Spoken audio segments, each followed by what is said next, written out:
of the Lost Colony of Roanoke. In 1587, an Englishman named John White became the governor of a new colony on Roanoke Island, located near present-day North Carolina. He arrived with 115 settlers, men, women, and children, hoping to build a new life in the unknown lands of America. Among them was John White's pregnant daughter, Eleanor. Soon after they arrived, she gave birth to a baby girl, but the dream of a new colony quickly became a struggle for survival. Food was running low, relations with nearby tribes were becoming tense, the settlers needed supplies, and John White knew he had to return to England for help.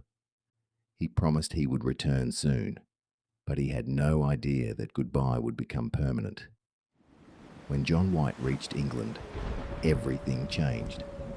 A major war with Spain broke out, and English ships were needed for the fight. White was unable to return. Months passed, then years. For 3 years, the settlers of Roanoke were completely cut off from the outside world. Finally, in August 1590, John White returned. As his ship approached the island, he expected to see smoke from campfires, hear voices, and find his family waiting for him. Instead, there was silence.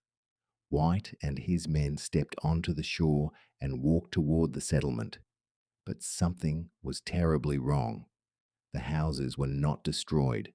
They had been carefully taken apart as if the people had packed up and moved away. A large wooden wall had been built around the settlement, Croatoan. Nearby, the letters K-R-O were carved into a tree. John White immediately remembered their agreement. If the settlers had been attacked, there should have been a Maltese cross, but there was no cross. This meant the settlers may have left willingly. Croatoan was the name of a nearby island and a Native American tribe that had friendly connections with the English. John White believed his family might have moved there for safety. He wanted to search for them immediately, but before he could reach the island, a powerful storm struck. The ships were damaged, the crew was running out of supplies, and the search had to end. John White returned to England. He never saw his daughter. He never saw his granddaughter, Virginia Dare. And he never discovered what happened to the lost colony. So what really happened to Roanoke